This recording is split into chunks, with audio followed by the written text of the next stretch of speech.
This story is called The Curse. My dad's friend, Charlie Potter, was a small, nervous man who was always looking around, as if he was in some kind of danger. After he told me this story about his college fraternity, I understood why. The frat doesn't exist anymore, he said. It was banned years ago. We had just 9 members at that point, and we were taking in 2 more, Jack Lawton and Ernie Kramer.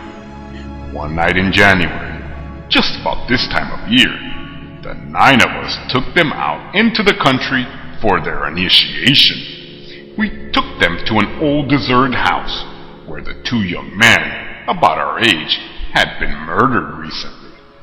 Their murderer was still at large. We gave Jack a lighted candle and told them to go up to the 3rd floor.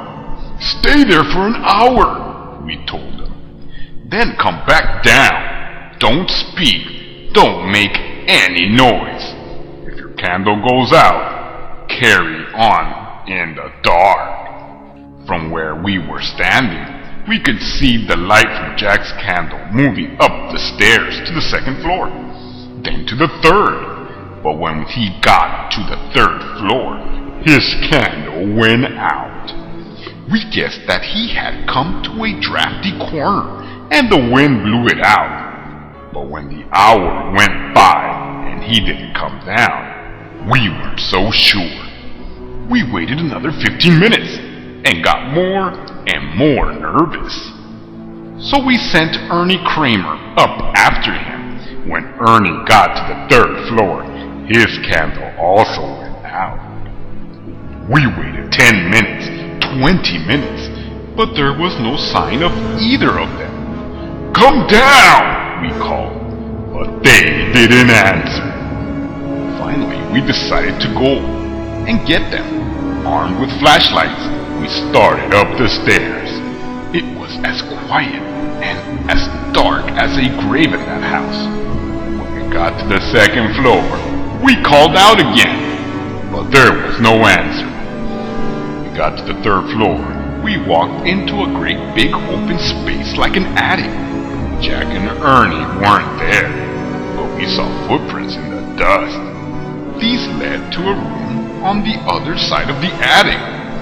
That room was also empty, but there was fresh blood on the floor, and the window was wide open. It was about 25 feet to the ground, but there was no ladder or rope in sight that they could have used to get down. We searched the rest of the house and the land around the house and found nothing.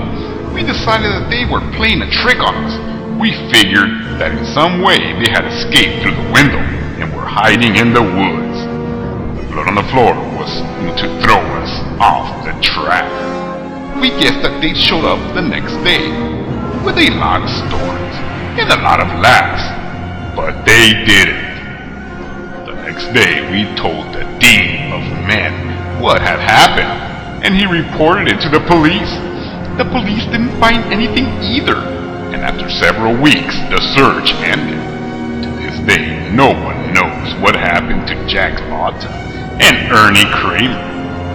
There isn't much more to tell, he said. We weren't arrested, but the college disbanded the fraternity and suspended the 9 of us from school for a year. The strangest part came after we graduated. Someone must have placed a curse on us. Every year since then, around the time of the initiation, one of us has died or gone crazy. I'm the only one left, he said, and I'm in pretty good health. But there are times when I just feel a little peculiar.